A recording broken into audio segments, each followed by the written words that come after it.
জনপদের সময়ের সঙ্গে আছি আমি ছোঁয়া খন্দকার।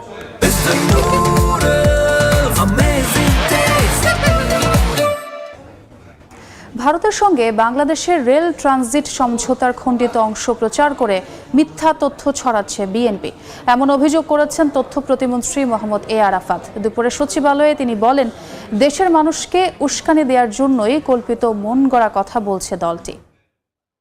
সমঝোতা স্মারকের বিষয়গুলোকে নিয়ে আপনারা দেখেছেন বিভিন্ন সামাজিক যোগাযোগ মাধ্যমে এবং ক্ষেত্র বিশেষে কিছু কিছু মূলধারার গণমাধ্যমেও বেশ কিছু ভুল তথ্য চলে এসেছে এবং আমরা দেখেছি বিএনপি এবং জামাতের পক্ষ থেকেও বিভিন্ন স্তরের নেতাকর্মীরা অপপ্রচারে লিপ্ত হয়েছে। এগুলো একেবারেই অসত্য এবং ডাহা মিথ্যা কথা। বাংলাদেশের বুক চিরে ভারতীয় ট্রেন এক প্রান্ত থেকে আরেক প্রান্তে যাবে, বুক চিরে যাওয়ার যে বিষয়টি, কিন্তু এই সমঝোতা স্মারকে এটিও বলা আছে যে ভারতের মধ্য দিয়েও বাংলাদেশের ট্রেন নেপাল এবং ভুটানে যাবে।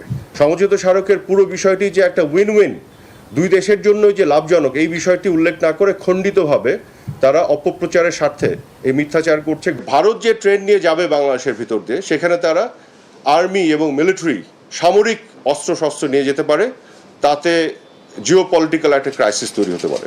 অথচ আর্মস, অ্যামিউনেশন অ্যান্ড এক্সপ্লোসিভস এগুলো নেওয়া যাবে না, এই সমঝোতা স্মারকেই পরিষ্কারভাবে বলা আছে। তাহলে এটা কোথায় পেলেন তারা?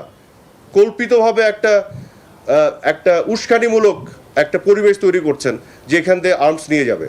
সমঝোতা স্মারকে তো এটা নিষেধ করা আছে। ভারতের ট্রেন বাংলাদেশের ভিতরে ঢুকে পড়লেই এটা বাংলাদেশের আইনের মধ্যে অপারেটেড হতে হবে। একইভাবে বাংলাদেশের ট্রেন যখন ভারতের ভিতরে ঢুকে নেপাল বা ভুটানে যাবে, সেটা ভারতের আইনের মধ্যে অপারেটেড হবে। অর্থাৎ আমরা কিন্তু আমাদের আইনের মধ্যে এটাকে অপারেশনের বাইরে যাওয়ার কোনো সুযোগ নেই।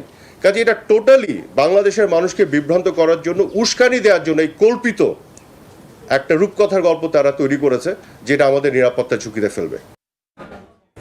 ভারতের সঙ্গে চুক্তি দেশকে পরনির্ভরশীল করার ষড়যন্ত্র, কানেক্টিভিটি নামে দেশের স্বার্থ বিলিয়ে দেয়া হচ্ছে, এমন অভিযোগ করলেন বিএনপি মহাসচিব মির্জা ফখরুল ইসলাম আলমগীর। তিস্তা সহ ভারতের কাছে বন্ধুত্ব আছে বলেই সরকার ভারতের কাছ থেকে অনেক রকম সুবিধা আদায় করতে পেরেছে। কেন্দ্রীয় সরকার চাইলেও তিস্তার পানি চুক্তির মূল প্রতিবন্ধকতা মমতা বন্দ্যোপাধ্যায় বলে মন্তব্য করেছেন আওয়ামী লীগের সাধারণ সম্পাদক ওবায়দুল কাদের। আলাদা অনুষ্ঠানে আওয়ামী লীগের সভাপতি মণ্ডলীর সদস্য অ্যাডভোকেট কামরুল ইসলাম বলেছেন, বিএনপি বিষধর সাপ। তিস্তার ন্যায্য হিস্সা ভারতের কাছ থেকে বুঝে পেতে বছরের পর বছর জল ঘোলা হয়েছে অনেক। দুই দেশের সরকার আসে, সরকার যায়, তবু মেলেনি কোনো ফল। ঢাকা মহানগর উত্তরের আয়োজনে আলোচনা সভায় প্রধান অতিথির বক্তব্যে আওয়ামী লীগ সাধারণ সম্পাদক বললেন, পশ্চিমবঙ্গের মুখ্যমন্ত্রী তিস্তা চুক্তির প্রধান বাধা। এবার কিন্তু কোনো চুক্তি হয় নাই।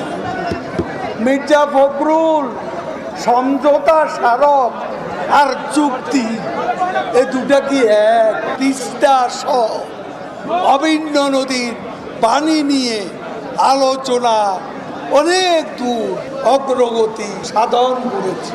তিস্তার পানি মূল সমস্যা হচ্ছে পশ্চিমবঙ্গে মমতা ব্যানার্জির সরকার। এ সময় দলের সাধারণ সম্পাদক তার বক্তব্যে বিএনপির মধ্যে অবিশ্বাস ও ভাঙনের ইঙ্গিত দিয়ে বলেন, সরকার বিরোধী আন্দোলনে ব্যর্থ বিএনপি।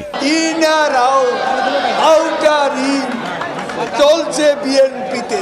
আওয়ামী লীগের বিরুদ্ধে আন্দোলন করবে কখন? তারা নিজেদেরকে বিশ্বাস করে না। যুবদলের আয়োজনে বঙ্গবন্ধু অ্যাভিনিউতে আলোচনা সভায় জঙ্গিবাদকে উস্কে দিয়ে দেশের জনগণকে ভয়াবহ পরিস্থিতির দিকে বিএনপি ঠেলে দেওয়ার ষড়যন্ত্র করছে বলে মন্তব্য করেন সভাপতি মণ্ডলীর সদস্য অ্যাডভোকেট কামরুল ইসলাম। জামাত বিএনপি গোষ্ঠী এখনো কিন্তু তার জঙ্গিবাদকে উস্কে দেওয়ার জন্য, জঙ্গিবাদকে অর্থের যোগানদাতা, আবার বাংলাদেশকে বিভিন্ন নামে তারা বাংলাদেশে একটা ভয়াবহ অবস্থা সৃষ্টির জন্য চেষ্টা করছে। পাকিস্তানি কায়দায় বিএনপি ভারতের বিরুদ্ধে দেশের মানুষের মন বিষিয়ে তুলছে বলেও মন্তব্য করেন কামরুল ইসলাম। সমস্ত মিথ্যা ষড়যন্ত্রমূলক গুজব ছড়াচ্ছে ভারতের বিরুদ্ধে। সানবীর রূপল, সময় সংবাদ, ঢাকা। জনপদের সময় আরও থাকছে। চট্টগ্রামে হালদা নদীতে মরে ভেসে উঠছে মাছ, মারা গেছে ডলফিনও। পানিতে কেমিক্যাল মেশায় মৃত্যু ধারণা গবেষকদের, কারণ অনুসন্ধানে তদন্ত কমিটি। দেখছেন জনপদের সময়। জলপাইগুড়ি ও আলিপুরদুয়ারে ভারী বৃষ্টির শঙ্কায় রেড অ্যালার্ট জারি করেছে ভারতের আবহাওয়া অধিদপ্তর। ঢলে সিলেটের বিভিন্ন নদ নদীতে বাড়তে শুরু করেছে পানি। এরই মধ্যে তলিয়ে গেছে ৮ উপজেলা। এছাড়া রাঙামাটি ও বান্দরবানে বৃষ্টিতে পাহাড় ধসের ঝুঁকিতে স্থানীয় বাসিন্দারা। এদিকে নড়াইলে বজ্রপাতে মারা গেছেন ৩ জন।